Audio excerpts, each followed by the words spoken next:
moi je pense que c'est pas parce qu'on joue le dernier ou l'avant-dernier qu'on ne doit pas être performant, quoi. Qu'on prend ça au-dessus de la... qu'on pense que ça va être facile. Que l'on joue le premier ou l'avant-dernier, on doit jouer pour être le plus performant possible. Si on choisit ce match, ben moi je vais choisir mes joueurs aussi, quoi. Voilà. Donc il n'y a rien à dire sur le match parce qu'on n'a pas été bon. Voilà. À part 2 ou 3, mais on ne peut pas jouer à 3 contre 11, quoi. Voilà. C'est pas faute pourtant de le répéter, de le mettre en ouais, avant. mais bon, vous savez, hein, c'est comme ça. Hein. Après, un compétiteur, c'est celui qui essaye d'être bon à tous les matchs. Ben, on n'a pas affaire à des compétiteurs, on n'a pas affaire à beaucoup de compétiteurs. Depuis que vous êtes arrivé, c'est la première fois qu'on vous voit autant en colère après vos hommes. Hein. Ouais, parce que j'ai l'impression qu'on n'a rien fait depuis 3 mois, quoi. Quand on voit ce match-là, les gens qui viennent nous voir, ils disent c'est quoi cette équipe, quoi. Voilà. Donc, j'ai plus rien à ajouter, il n'y a rien d'autre à ajouter de toute façon. Mais c'est quoi? C'est l'état d'esprit? C'est la manière d'aborder le match? C'est quoi qui c'est dans la tête? Il faut leur demander. Ben ouais, il faut leur demander. Voilà. Je sais pas. Maintenant, c'est sûr que c'est plus facile de se motiver contre Monaco ou Nantes. Mais peut-être qu'il y aura des surprises aussi. Reprise quand, Bernard? Thierry, c'est un match nul qui ne vous satisfait pas? Oui, bien entendu, mais il y a quand même une satisfaction pour nous. C'est que je crois que c'est la première fois qu'on ne prend pas de but en 2013 déjà. Donc c'est quelque chose qu'on attendait avec impatience quand même, parce que si on veut gagner des matchs, il va déjà falloir essayer de ne pas prendre trop de buts.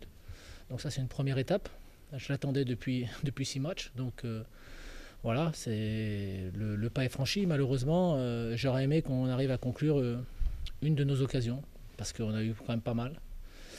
Il y a eu une situation en première mi-temps où je ne suis pas sûr qu'il y ait hors-jeu quand ça a 10 marques. Voilà, bon, après ça fait partie du jeu. Mais je trouve qu'on a bien muselé cette attaque auxerroise qui est vraiment de très très haute qualité. Et on a réussi à cadenasser le terrain de façon à pouvoir se procurer des situations et en laisser un minimum aux Auxerrois. Donc le résultat en lui-même, bien sûr, ça reste un match nul et c'est pas ce qu'on attendait. Mais dans l'ensemble, la prestation est plutôt cohérente et me satisfait. Vous avez réussi à motiver un groupe qui n'a plus grand-chose à espérer quand même. Plus grand-chose à espérer. Après, chacun voit les choses comme il l'entend.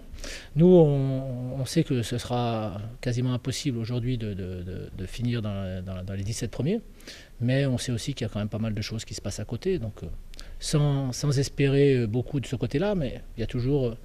faudrait pas être on serait un peu idiot de ne pas jouer le coup à fond jusqu'au bout et de se retrouver peut-être avec quelqu'un qui se maintiendrait en finissant 18e par exemple. Voilà. Donc voilà, et puis il y a un esprit sportif à pas bafouer et puis surtout, quoi qu'il arrive, finir une saison correctement pour être à la hauteur de ce que les dirigeants pensaient de nous et puis préparer aussi, en voyant un peu plus loin la saison prochaine aussi. C'est toujours embêtant de jouer un match à domicile à l'extérieur. Ouais, mais on est invaincu.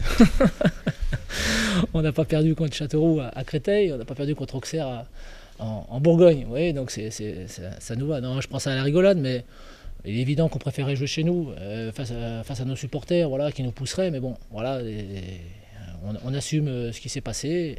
On espère simplement que la commission saura voir les choses avec une grande objectivité lors de sa réunion la semaine prochaine, tout simplement.